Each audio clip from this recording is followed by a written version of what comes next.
background, many of the participants, probably students, um, and and most of them are civil engineering undergraduate students. So I have to keep in mind to be helpful for them. Um, I did my bachelor's in civil engineering from Osmania University in India, in Hyderabad. Then I did my master's in geotechnical engineering at IIT Roorkee. That time it was University of Roorkee. That's where Amit got his PE in civil engineering. It's a very good university to get undergraduate degree from. Then I came to the US and did my PhD in geotechnical engineering at the Illinois Institute of Technology in Chicago. And then after finishing PhD, I worked in industry for 3.5 years. That was the most rewarding experience that I had in my career. And then I joined the university. Time really flies so fast. So it has been 25 years that I've been a university professor. So in university, here typically you do teaching, you do research, you do consulting. So it's a very rewarding experience so far. So I never got bored of my job at all. Every day I get up and look forward to doing things for my job. In addition to teaching regular courses, we have to advise PhD students, master students on their research projects. We have to write research proposals, get the research funding. We have to do some lab development, do the research. So, there is plenty of work to do, every single day. So, a lot of people, who don't teach, they think that the professors have an easy time. Oh yeah, you teach only 2 days, what do you do the rest of the time? But in fact, we work, 24/7, 365, right? I mean, we're always thinking, we're always doing stuff. And our families know that very well. So, and also it's not like, some of the things, you're not forced to work on, but, you want to do it because you are interested in doing those things. So when you are doing things of your interest, it doesn't matter if you're working 15 hours, 16 hours, you don't get tired. It's like, when you go out play, if you like that play, say cricket or whatever, and number of hours you play, doesn't matter, right? So same thing, if you like the work that you're doing, then, you enjoy it. The time that you spend, is not a really big deal.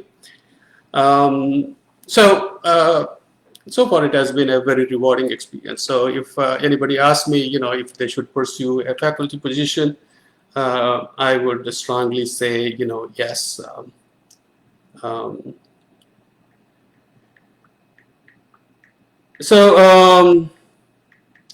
One thing I want to, say right away is, okay, these students, the civil engineering students, undergraduate students, or like, MTech students that are listening, they probably have this question, should they go to US for higher education, right?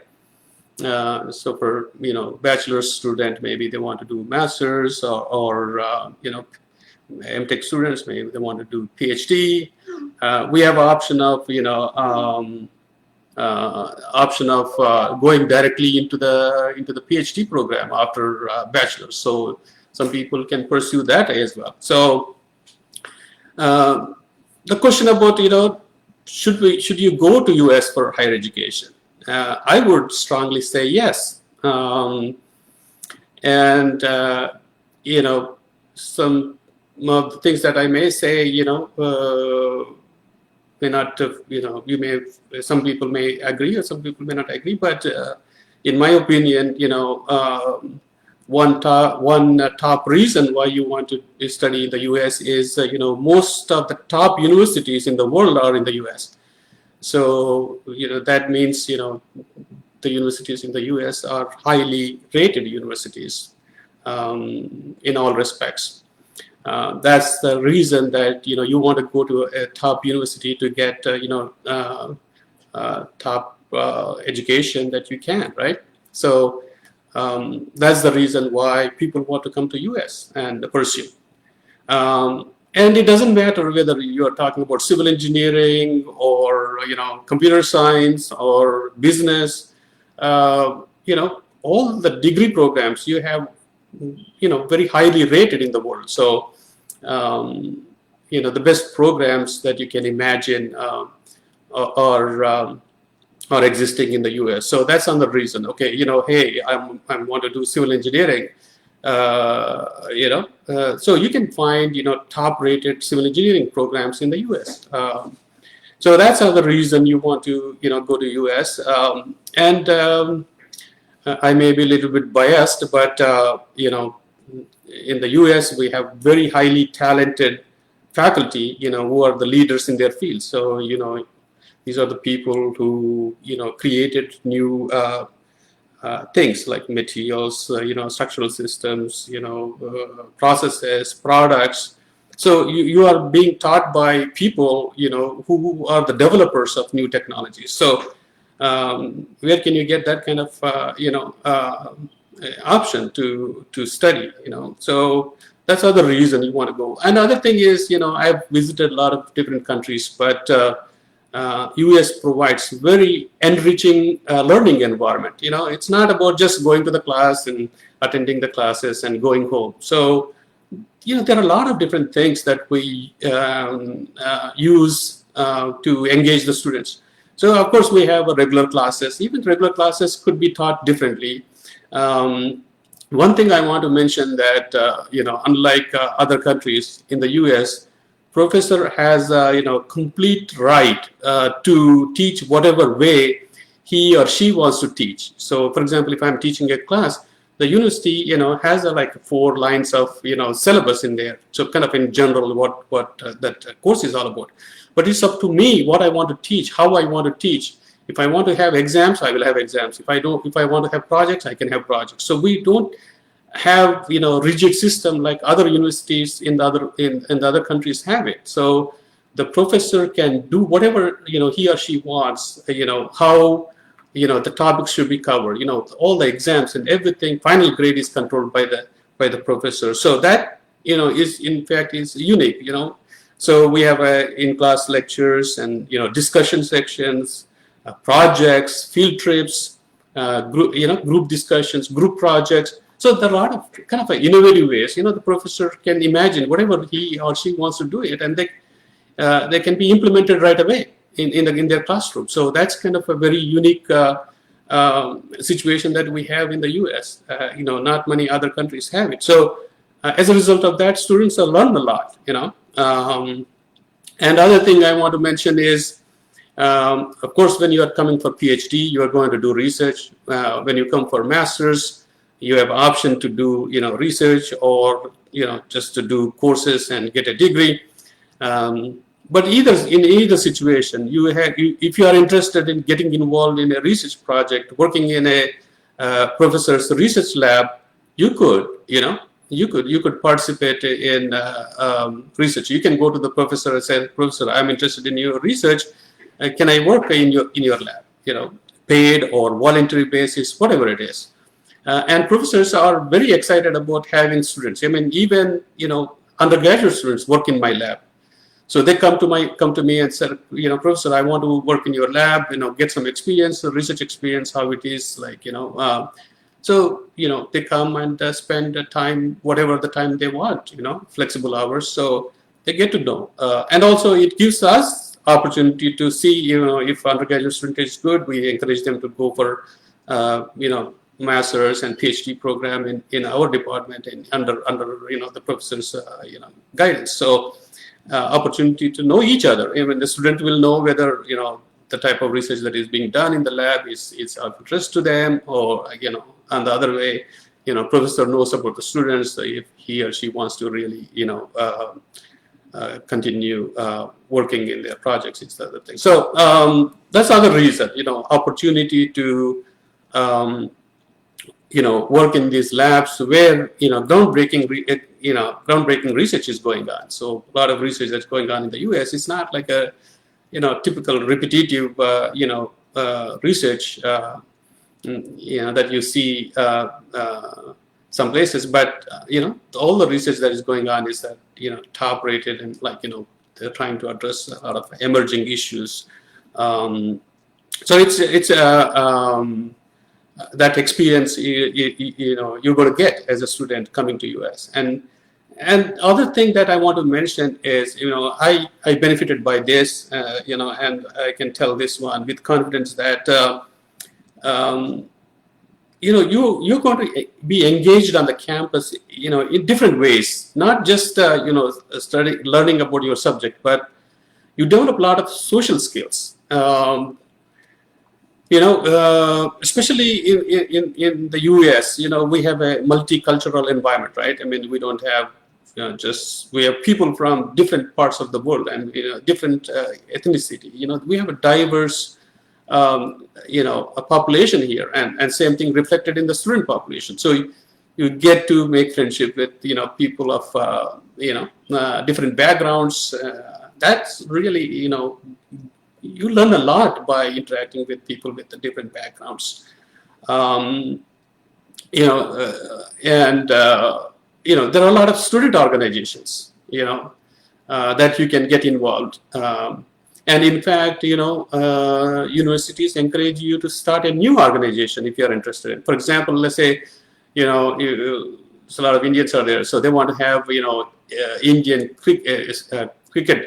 Student Cricket Association or something. So, and then you fill up a small form, and then you get all the resources that you need to have that organization and undertake activities. If you are interested in some Indian classical music, for example, you can have an organization and then continue practicing in that.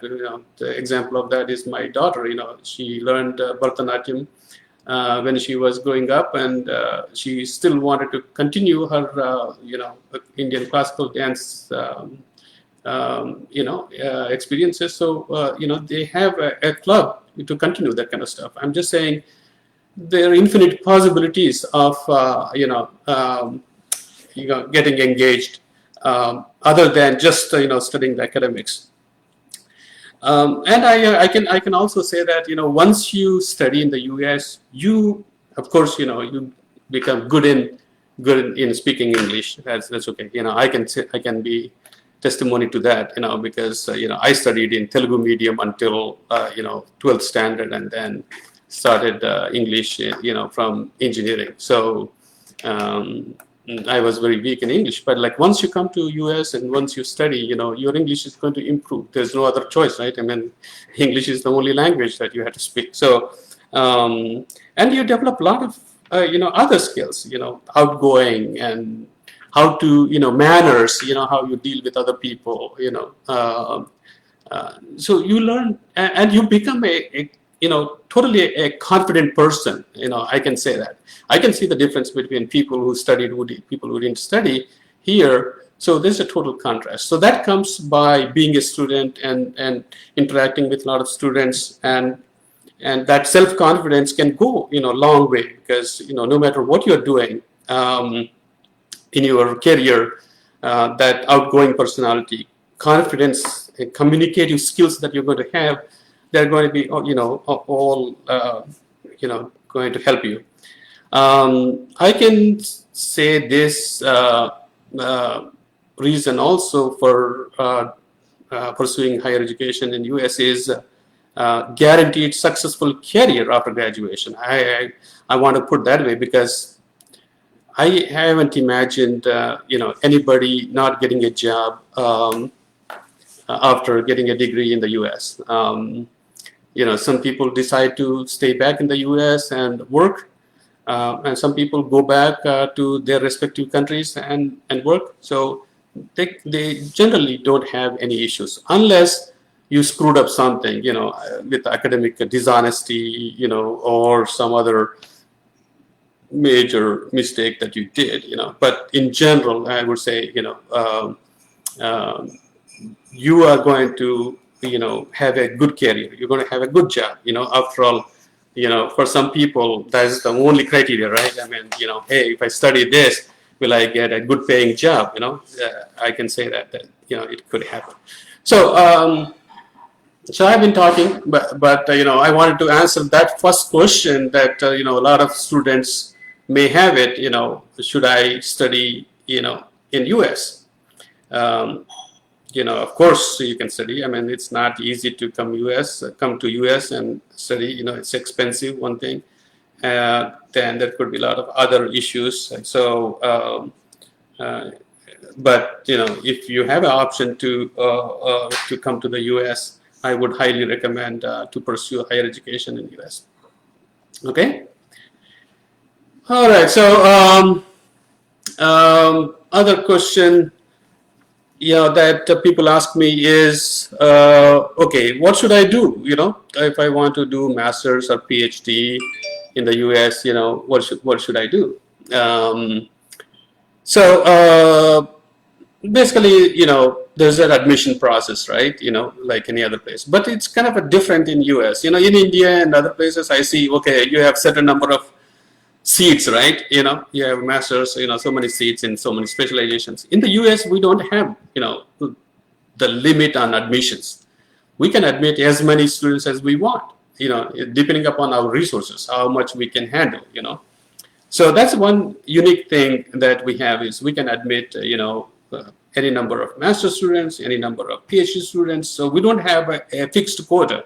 I'll tell you why, because, we don't have like the government scholarships like, you have in India and Brazil and other places, because, number of scholarships limit, how many people you can admit. But in our case, we don't admit based on, the scholarships, or whatever, the financial things come later. So if you can afford, you can come. If we can be able to give you some assistantship, that's fine. So admission is independent of any kind of financial assistantship that we provide. Just a little bit of marketing of my own department. We offer masters in civil engineering and masters in materials engineering and masters in construction management and engineering. So these are the degrees that we give. So as I mentioned, we give a masters in civil engineering. So we don't have masters in structural engineering, masters in geotechnical engineering, masters in environmental engineering. We don't have that. We have just an admission of MS. You get a degree in MS in civil engineering. So, but then what do you say? Oh, I'm interested in structural engineering. So how do I, do that? So you get admitted into masters of MS. You get my MS in civil engineering. But then in the application, you can say, what is your interest? Structural engineering or environmental engineering, whatever it is. So basically, you take the courses related to the specialization that you are interested in, and then, the degree does not say, structural engineering. You get MS in civil engineering, and then in your resume, you say, structures is my specialization. So the good thing with that one is, you can take, courses in different fields. For example, if I'm a structurist, I can take courses in geotechnical engineering. I can take courses in environmental engineering. Yes, there are certain requirements, right? You have to take certain courses, certain number of, different level courses. There are certain requirements on like how many courses and what level, those courses should be, how many should be within the department, how many should be outside the department. So there are some general guidance, but but the system is more flexible. If you are interested in taking a GIS course in Department of Geography, you can take it. You are a master's in civil engineering, but you can take that one. If you are interested in taking a public health course in the School of Public Health, you can take that. So what I'm trying to say is, we try to encourage the student to take a lot of courses in the specialization they're interested in, but we don't have binding that they have to stick to certain courses. So that is a really nice opportunity, because forcing the students to take the courses that they're not interested in, they are just doing it for the sake of requirements. But giving them the opportunity to to take the courses that they are interested in. That will be really a great help for students. So I mentioned that one. In the PhD level, we have PhD in civil engineering and PhD in materials engineering. So again, we don't give a PhD in structural engineering, PhD in geotechnical engineering. So we give PhD in civil engineering. Again, you can do the specialization. You're going to do research in certain areas. So all those things will show up in resume, not in the degree. Again, at the PhD level, you could do research in your own specific field, or you could be doing a kind of multidisciplinary research. You are maybe doing the structures combination with the geotech. Maybe having two advisors, or some environmental, geotechnical, transportation. So you could this gives you the flexibility to combine the different specialties. I see, in many universities, structures is like compartmentalized. People just have to do, research only in that one, but they don't interact with the different disciplines. So, but in this case, it's a kind of a unique situation because it gives the opportunity for the students to do this multidisciplinary research. I saw, traveling other countries, there are barriers, right? Even the professors don't even talk to, the other specializations. But in the US, it's not like that. I love to collaborate with my colleague in transportation. I love to collaborate with, it's the same thing, every other faculty has interest in collaborating with other colleagues. So that's really great. Okay, so if you're convinced that it's a great way to do masters and PhD in US, so what is required for admission? I know, as I said, I'm pointing this because a lot of students or undergraduate students who would be listening to this, so I wanted to be helpful to them. So my suggestion to you is, concentrate on your courses, make sure you do well. Your GPA counts a lot. I mean, that's the first thing that we look at it. Is having the highest GPA.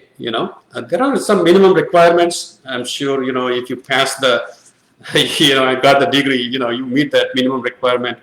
But everybody meets kind of whoever applies meets the minimum requirement. But we are looking at how high is your GPA. So don't ignore any course. Make sure that you do well in all the courses, and make sure you get A or A plus, whatever the highest grade is.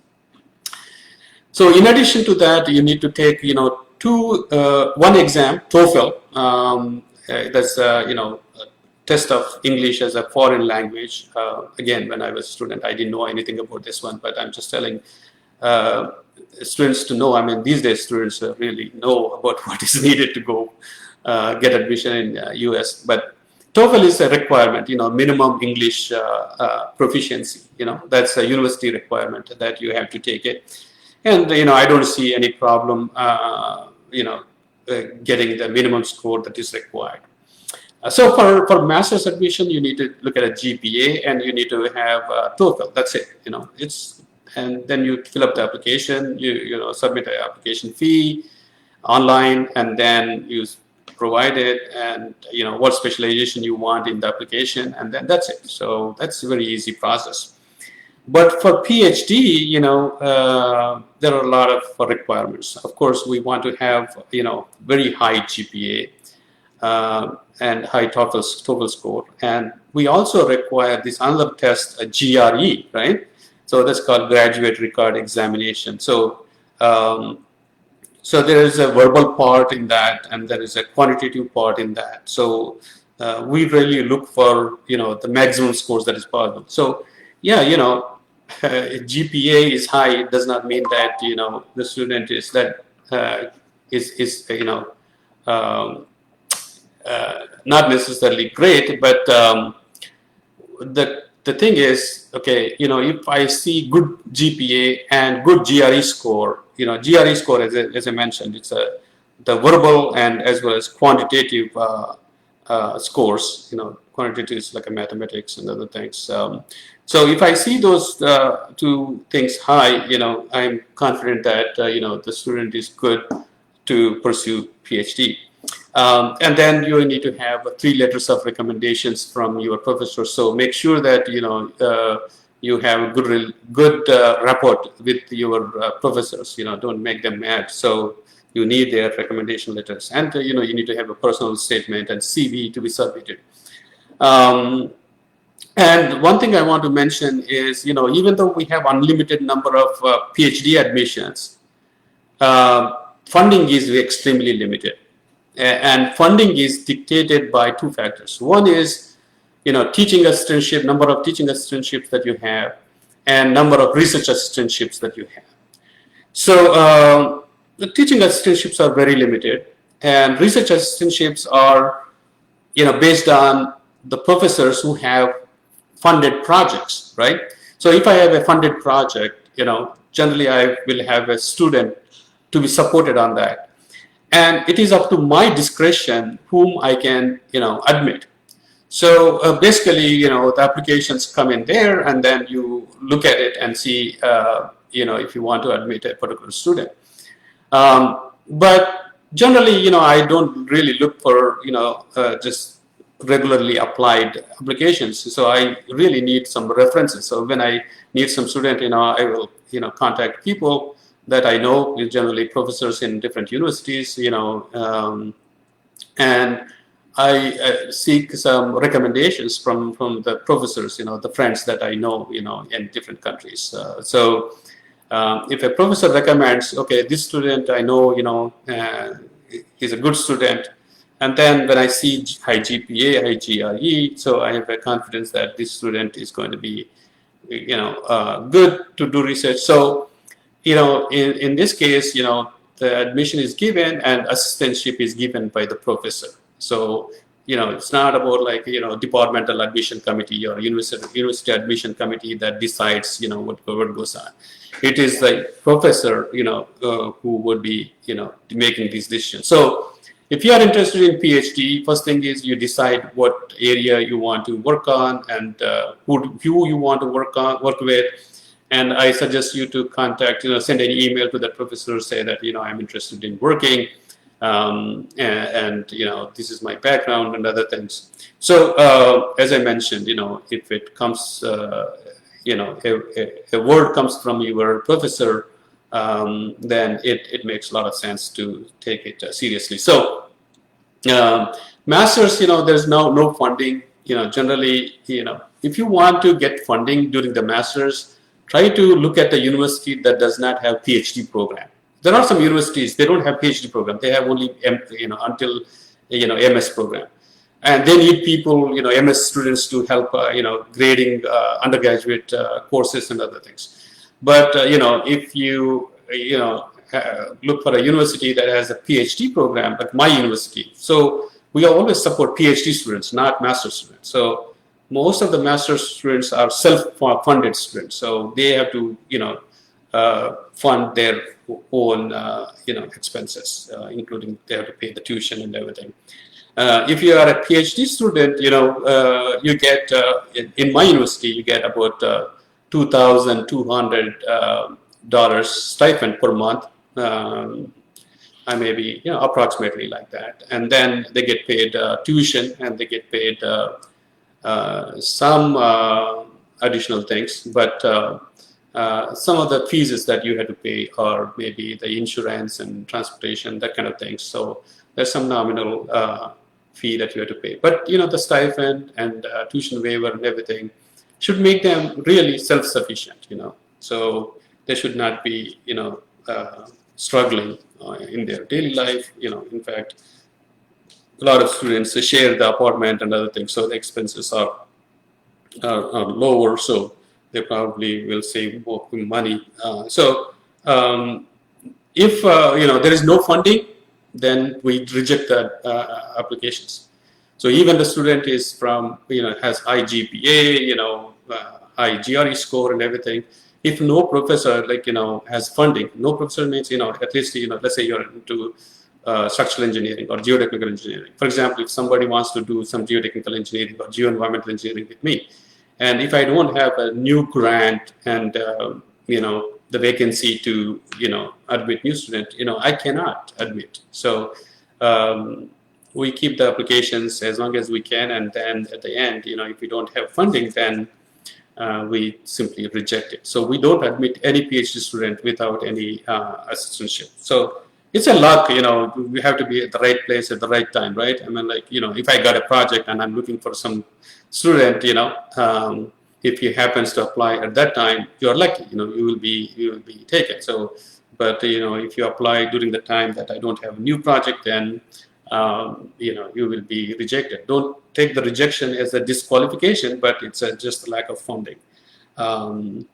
So I just, wanted to mention these things because, a lot of students don't know, they think, there are a lot of scholarships, fellowships, funding that can be available to apply and get funded. But, in reality, the funding is limited, and then we look for the best, students that can work on our projects. So on the other aspect, postdocs, I get a lot of, emails about, postdoc positions. On engineering side, we are not allowed to put, we rarely put postdocs in our projects. So mostly we, put PhD students. So all our projects allow only supporting the PhD students, not postdocs. But on the sciences side, it's different. They allow, funding agencies allow them to have PhD students and postdocs. And that's normal. But on the engineering side, it's not. So it's extremely difficult to, fund a postdoc unless, if I get a, industry project where flexibility is there to, use the money any way I want. That is possible, but like if I have a federally funded project, for example, National Science Foundation, if I said, okay, I'm going to use PhD students, that are allowed under that program, then I cannot use that funding to support a postdoc. So, that's one, bad thing about this situation. However, if you can find fellowships, or if you can find some other sources of funding yourself, professors in the US have no problem in, inviting you to join their lab and do the research in their lab. So I highly recommend, new PhD students who finished PhD recently to look for funding opportunities. There are a lot of funding opportunities within their countries or some international organizations. So if you can find the funding, then, definitely, for example, if somebody contacts me, said, Professor, I have funding, so I want to come and do, and I will be happy to be host, give you, all the paperwork that is needed to get visa and, other formalities that we have to look for. So, based on my own experience, I had a lot of PhD students from different parts of the world. And luckily, all of them,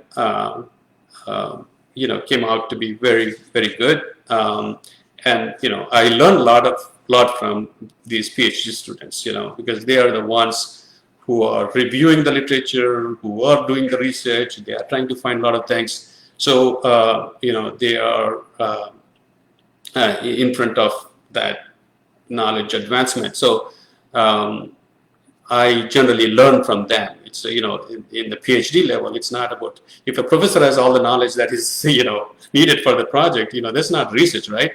So you are venturing into something that nobody knows about, right? So, you are going to learn from the student. So, as a professor, you have to be humble, you have to realize that you don't know as much as the student knows. So we have to basically learn from the student, in terms of the new developments on the project. So one thing I want to mention, is, based on my experience,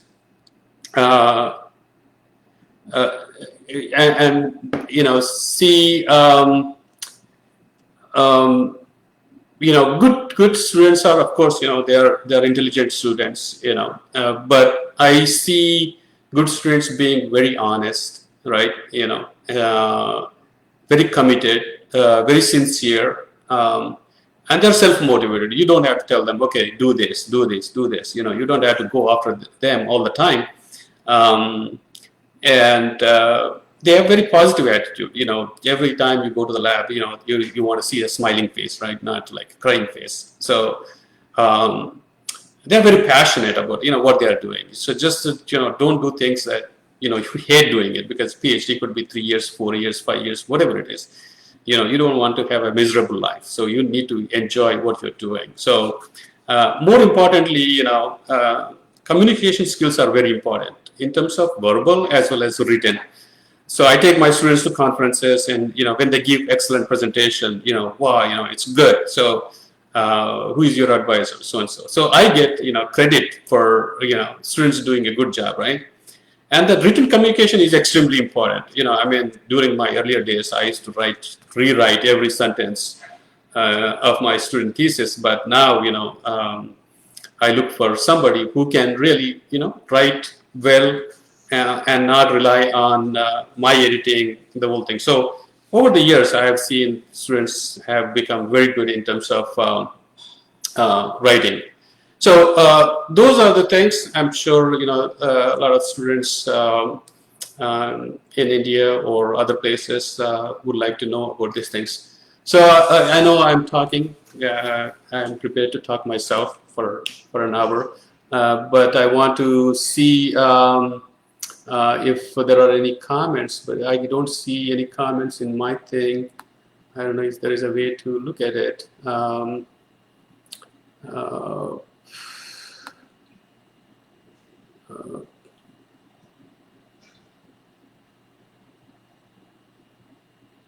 One second.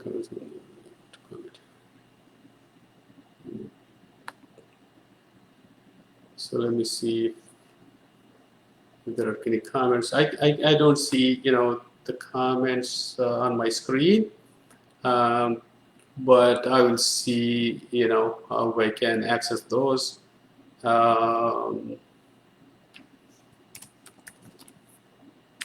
See. Yeah. So if you can, put it in the chat box, I can see it. So if you want me to address anything that you want to know, put it in the chat box. Then we can talk about those things. So let me just pause for 1 or 2 minutes. See if you can figure out a way to type it in.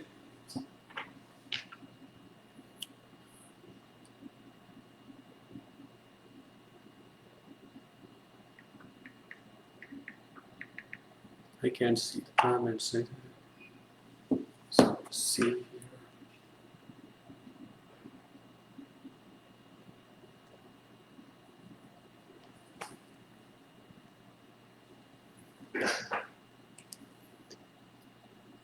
Just, I want to give you a break a little bit and see if you have any comments or questions.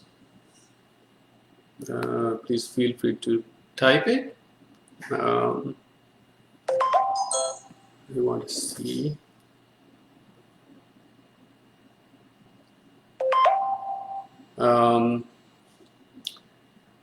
So if you have comments, just keep typing. I don't seem to see it, but I can address all the comments towards the end. And let's see what's their comments. Let's see how I can access the comments. I understand there are some comments, but on my screen I don't see it. Let's see. Okay.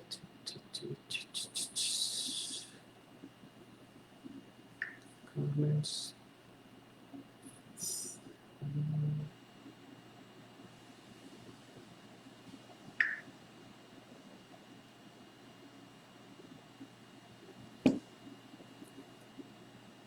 So let's see.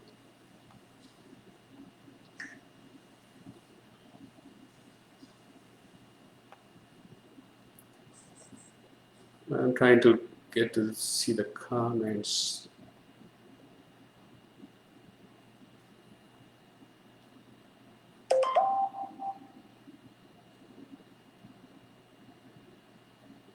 Let's see that.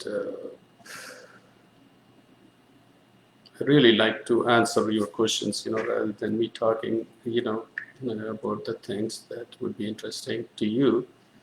But I want to see how I can.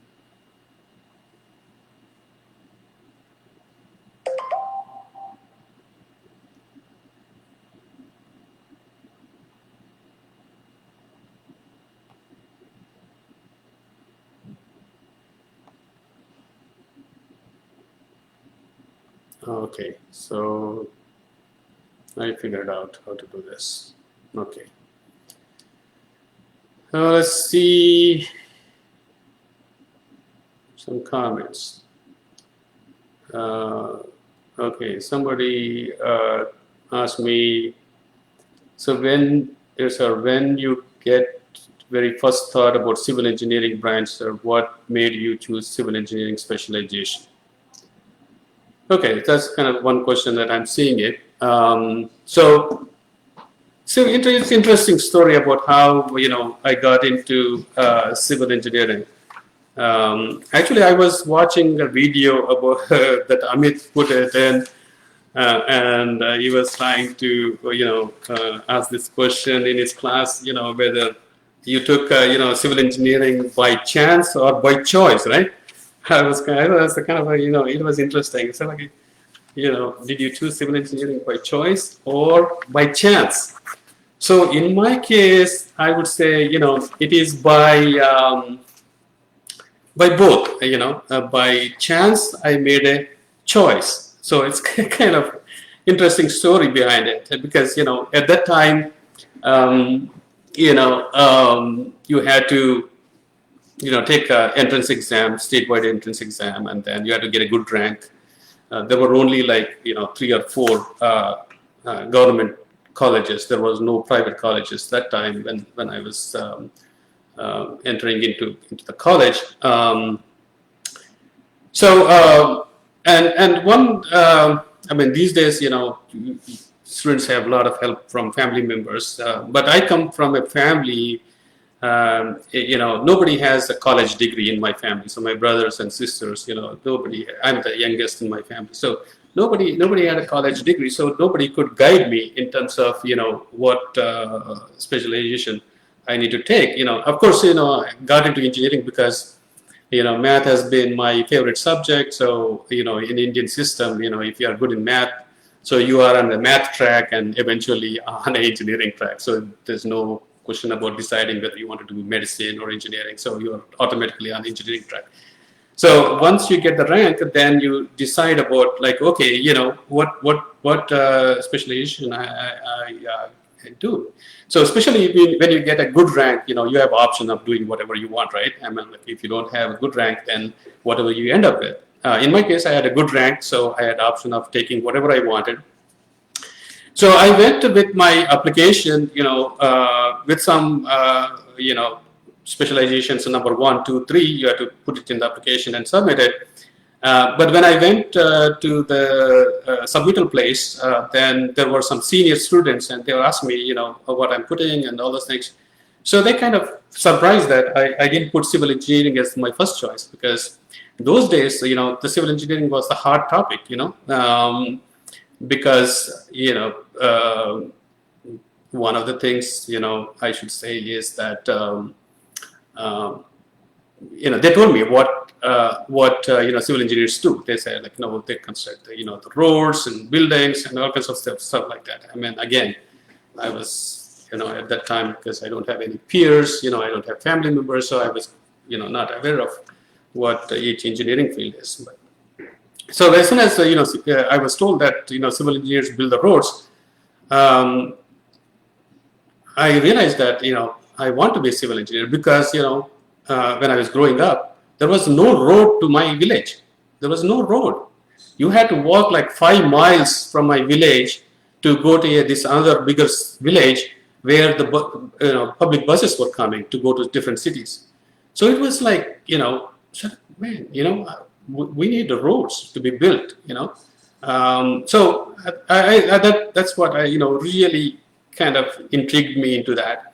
And then other thing that was also said is, hey, civil engineers are the only guys who are going to get a government job and guaranteed job and other things. So, but more than that, it attracted me because, building something to help, make life easier for people. As I said, like, constructing a road to my village, it would have, been, given a lot of opportunities for people, to get out of the village and, do things that they would have done. So, and then I changed my major to civil engineering as my first choice. And I don't regret it at all. I think, I really like civil engineering field because it serves the humanity, of course, we look for all the comforts and everything. The basic needs are like, food, shelter, right? Yeah, food, shelter, and water, right? And then civil engineers basically provide these basic services to people. So, no matter what happens, in terms of your job, what happens in terms of how much money you make, but you have this strong feeling of helping the humanity as a civil engineer. So I think that's, I would say is the main reason. It worked out luckily, as I said, like, by chance, it was my choice. Kind of interesting to say that, but hopefully that answers your question. So let me see some other comments, and I was able to see. Okay. All right. Somebody is asking me, tell about your recent research work. Okay, so I'm just going from beginning to the end, so not any particular order. Okay, tell about your recent research work. Research is, I love doing research, right? If you are in a university where, research is a high priority, you have no choice but, do research. You have to, love research. My research is, I call it geo-environmental. If you're a civil engineer, you must have taken courses in geotechnical engineering that deals with foundations, roads, and all kinds of stuff dealing with soils and ground, right? And environmental engineers, deal with water, wastewater, and other things. So what I found is that, geotechnical engineers are doing these things, environmental engineers are doing these things, but there is something that nobody is paying attention to. What that is about waste containment. When you create the waste that needs to be disposed properly. You want to do all kinds of things to recycle, all kinds of things to, prevent generation of the waste. But no matter what you do, you're going to create some waste that needs to be disposed of. And you have all these waste dumps, and instead of waste dumps, you have engineered containment facilities. So in US, we do that one. We don't have any dumps, So I do that kind of research where how you dispose the waste in a containment systems.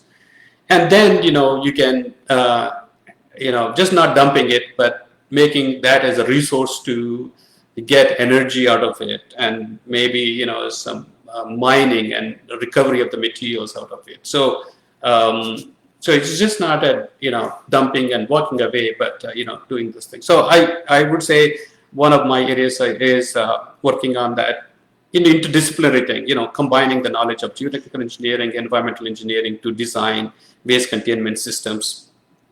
The other research that I do is remediation of polluted sites. In the US, we take contamination very seriously. So you could have a accidental spillage of the chemicals or some old dump sites, some industrial disposal of the waste or sludge.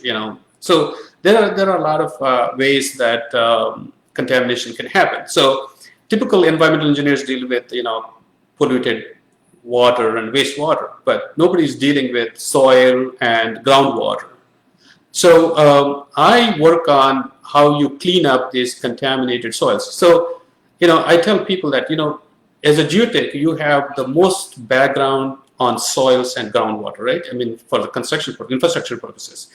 But that knowledge combined with some chemical and biological aspects, you can figure out how to clean up the contaminated soils and groundwater. So that's my other area of research is, how can we understand the fundamental biogeochemical processes and design remediation systems where we can, decontaminate the soil or groundwater. And because if you don't do it, it's posing a lot of problems to humans. You consume contaminated groundwater, you're going to get a lot of diseases.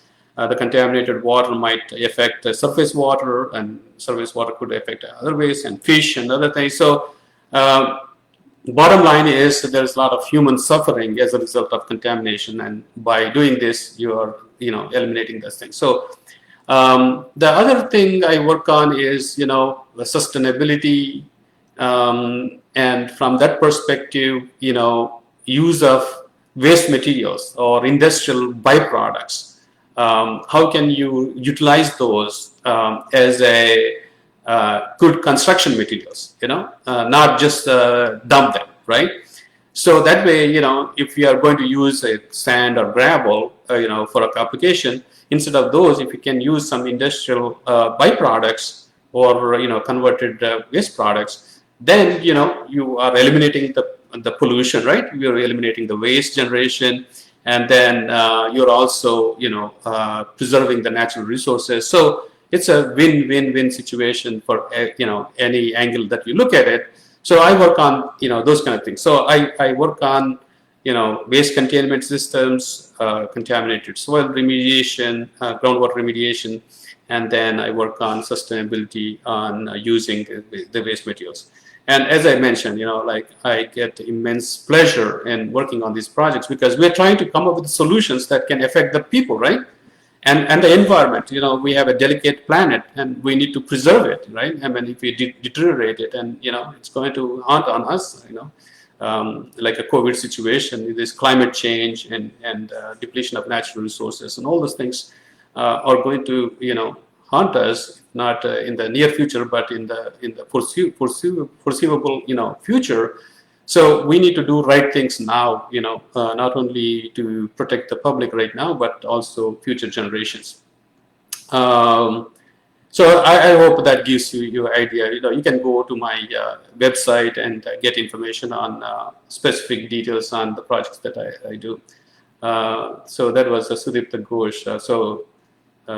He asked the question. So it was nice working with him. He's from University of Jadavpur University, Kolkata. So I enjoyed working with him on liner systems. Fantastic research that was done by them. Happy to see him online and asking questions. Other person is asking me some other questions. So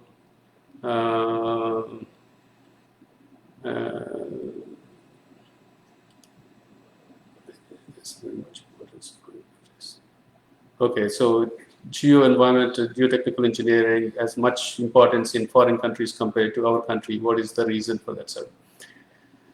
So I don't understand these, the system in India, but in US, I worked as a geotechnical engineer in a company. So every project that we had to work on, we had to do geotechnical investigation, and all the geotechnical investigations are done by professional companies, and they're all regulated. You need to be qualified, and you need to have an engineer. So there are set methods that we follow, right?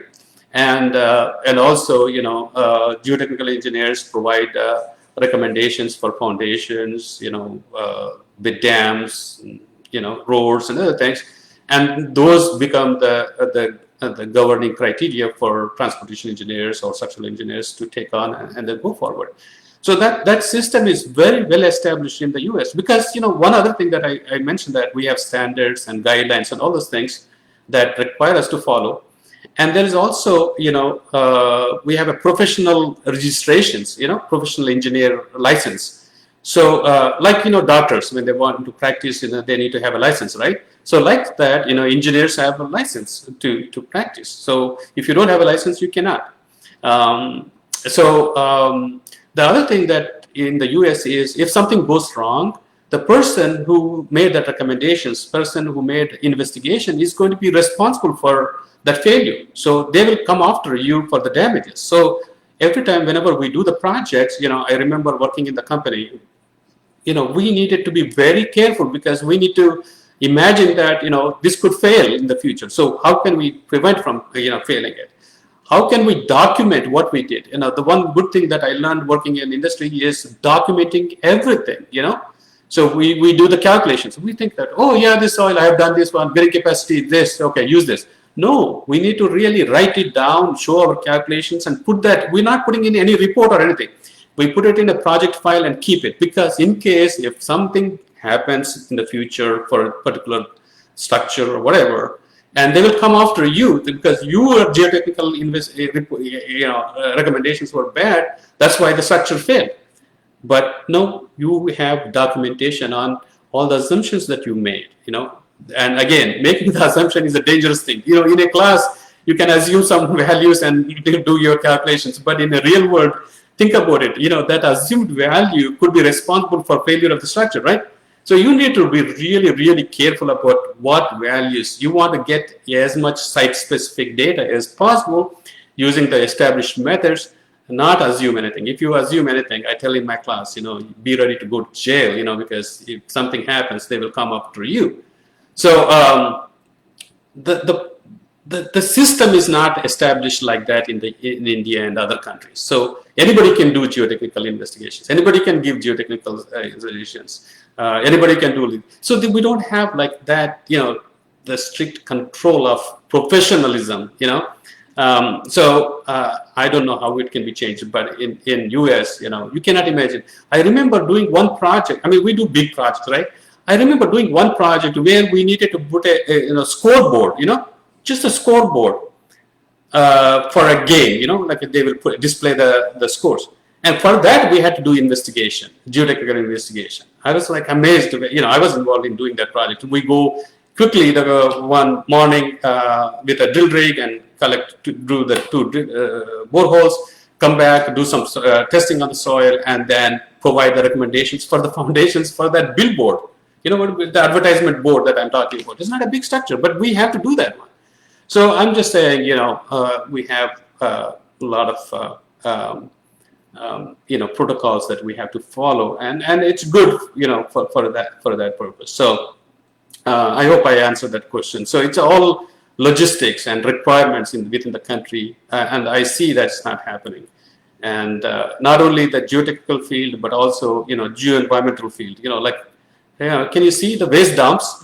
What will happen to the future of those things? So nobody taking them seriously. I mean, there are solutions. It's not like, okay, we don't have any solutions. You have solutions. So these situations have happened in the US, many years ago, and we came up with solutions. And then you can look at those solutions and adapt to the site, conditions that are relevant to your country, right? I mean, you don't want to copycat. You don't want to do whatever US has done it, because the resources may be different, geographic things could be different. So what other people have done it's a good thing to learn, and then, make it your own. What resources are available locally.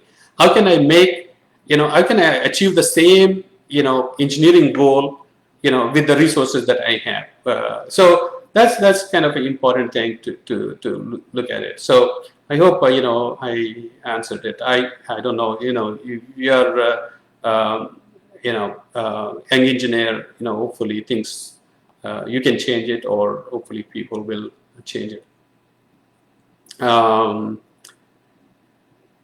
right, so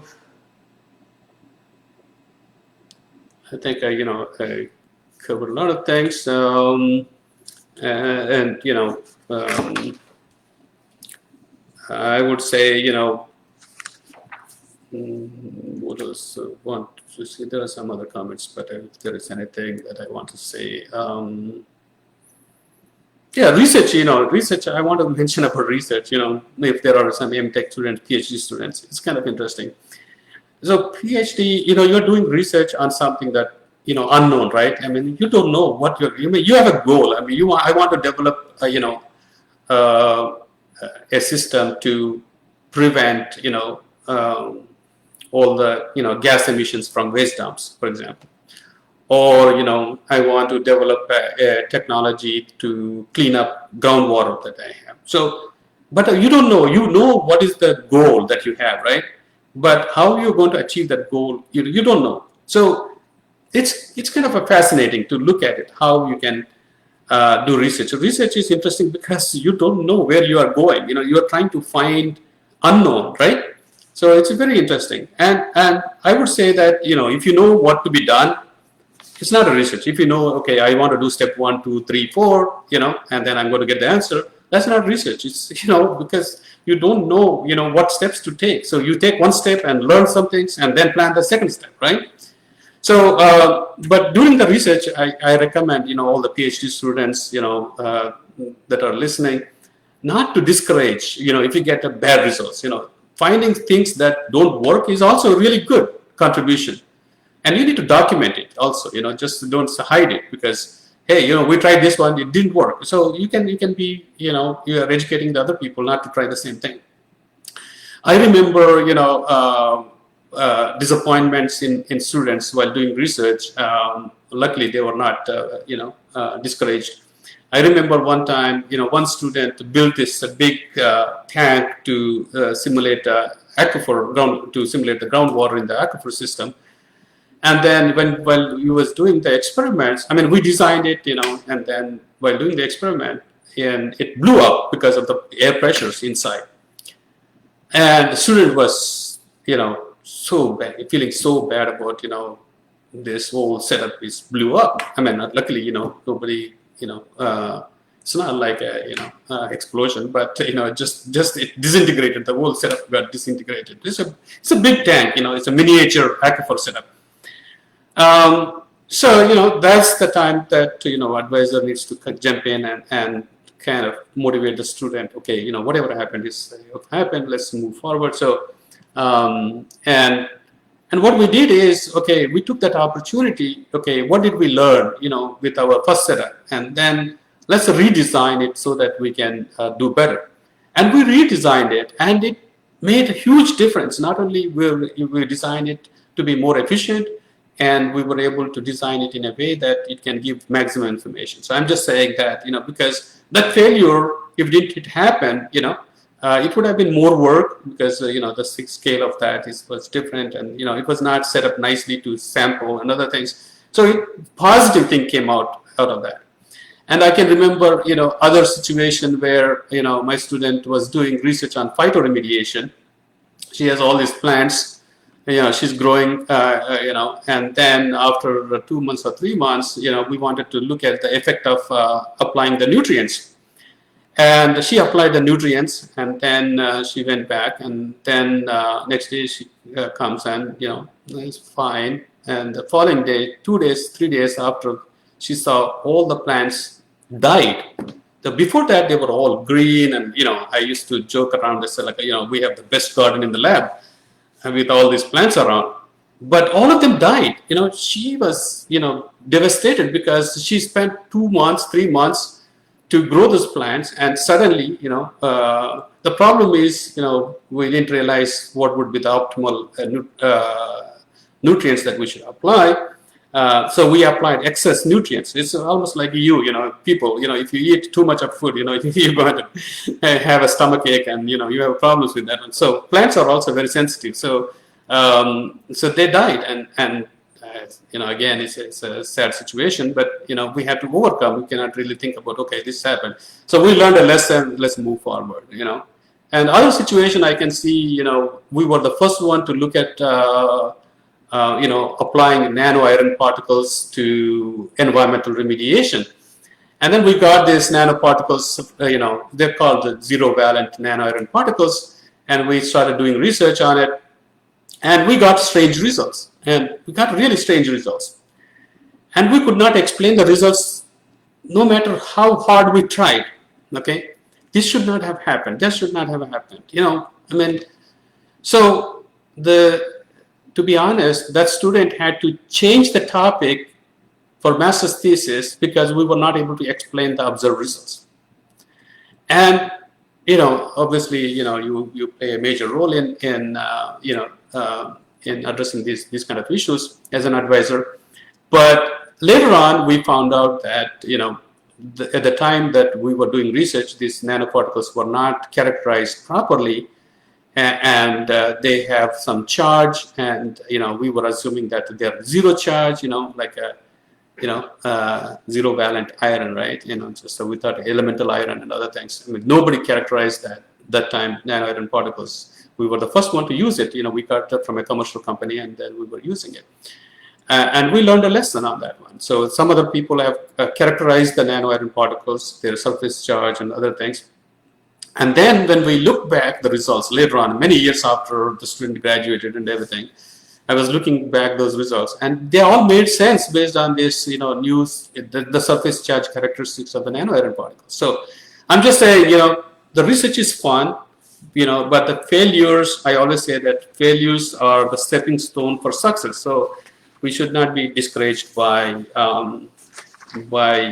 any of these failures. It's you think about these as lessons to be learned, and keep going. So it's already 10 o'clock, and I started here in the US. So I have taken a lot of time already.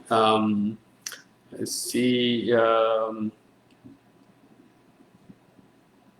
Let's see 1 second, see if I have any comments.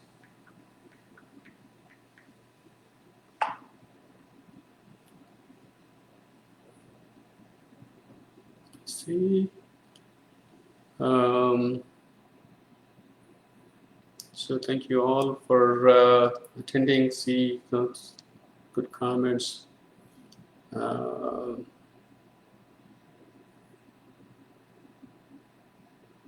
Wonderful, wonderful.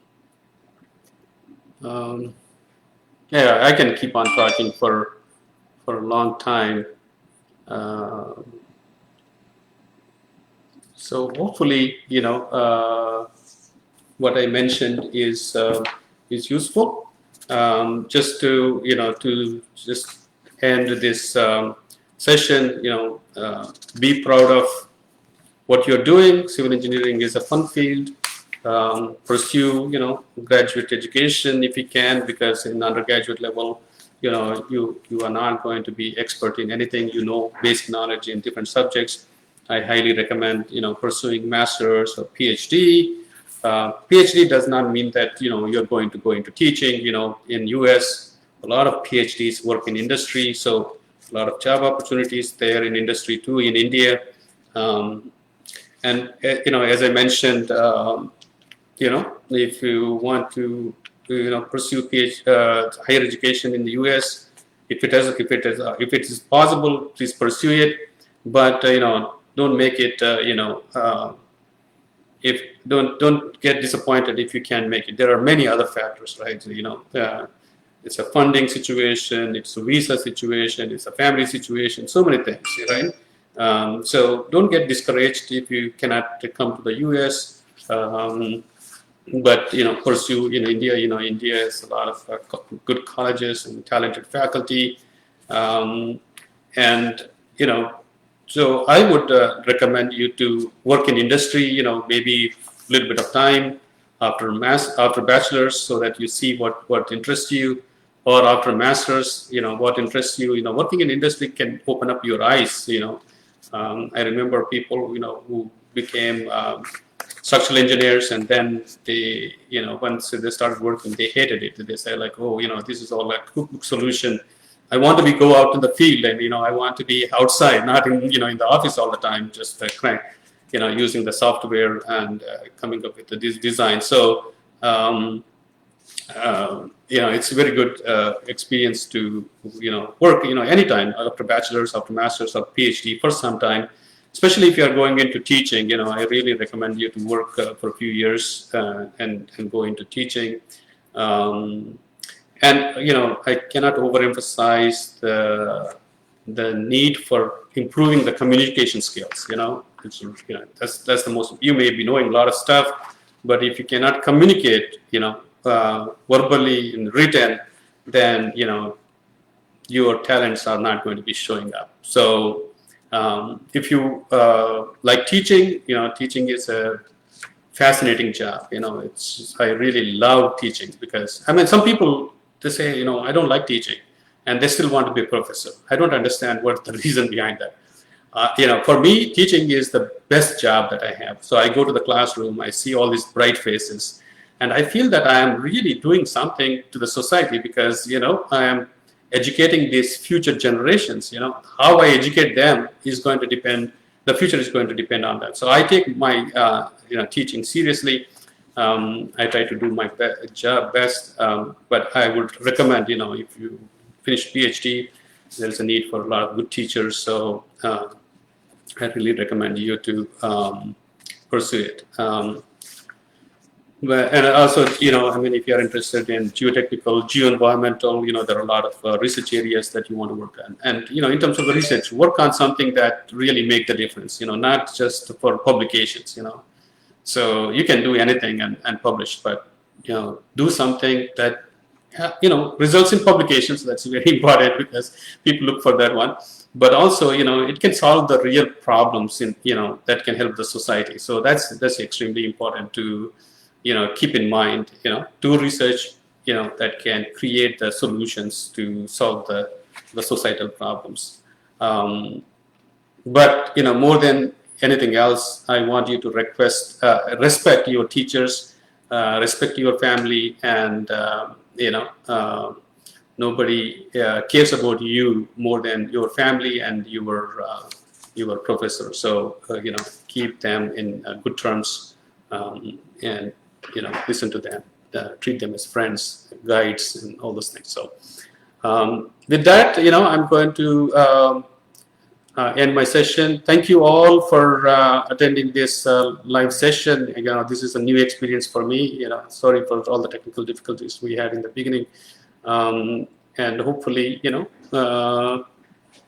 learned something. If you don't agree with certain things that I mentioned, no hard feelings. So you can send me email. You can find me on Google, if you type Krishna or Reddy, Chicago or UIC Chicago, then you can find my website and contact information. So I want to thank Amit for experiencing this, new session feeling, and so I wish you all to be safe, healthy, and hopefully we will overcome this problem and situation becomes normal soon. Thank you all. Okay, thanks a lot.